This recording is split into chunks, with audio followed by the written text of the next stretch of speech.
into a social studies classroom, their first question is, why am I in here? Why am I studying this? They need the real world connection. They need to see how this relates to their everyday life, why it's important. If we're going to get them to buy in and we're going to get them to learn, we've got to get them engaged.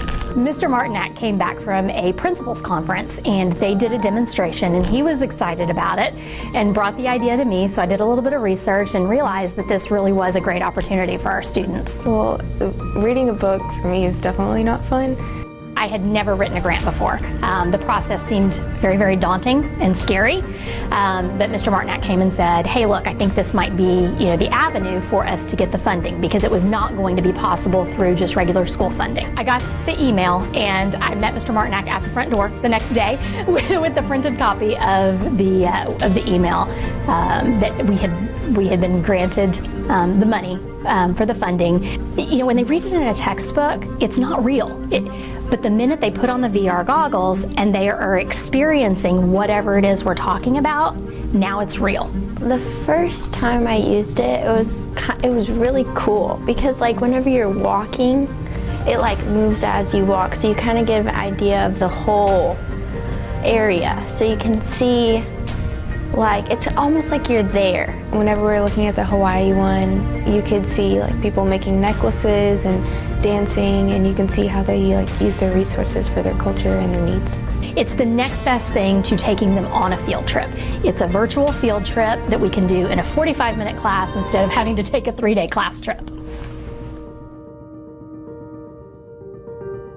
So much of the problems that our students deal with today are so different from those that we dealt with when I was a kid because of the screen. Definitely dealing with their peers and writing things maybe that they would never say in person, and what would be considered cyberbullying, or saying really hateful things. We kept seeing more and more problems and issues with our kids, and really wanted to just educate our community. I think it's very important that more of the community gets involved and is able to see screenagers, mainly because parents aren't always home with their kids. The kids have technology on a daily basis. They have it in school. They have it when they're walking home, when they're waiting for parents to come home. Highland Park ISD invited us to come to their screening of screenagers. And so it sounded interesting to me. It sounded like a very current issue that we as a district are dealing with. So I invited several of my elementary and secondary counselors to go with me. The Education Foundation has always sort of been there as an underlying supporter of all the things that go on here in HEB. Several that came to the screening, the kids, the students who came up afterwards and were like, thank you. I mean, they thanked us for showing the video, and I thank them for coming, but they were able to kind of visualize how much time they're spending. So they sort of cut themselves off. We had several parents who would email me, thank you for doing this. We've changed the way we do some things in our house as far as monitoring screen time, making sure homework and chores get done before the kids get on the computer.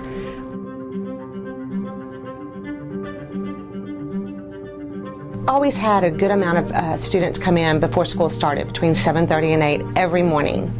While they could access the library computer lab and books and our tables and chairs to sit and talk, it seemed to lack more interaction. We started researching type of things we could get, places we could get it from, just started bringing in little tidbits and started setting it out just to see how the kids would react. And it didn't take long. They jumped on it. We have about 25 to sometimes up to 40 students that hang out before school in here with great interaction, always positive interaction, and now we're even seeing new faces.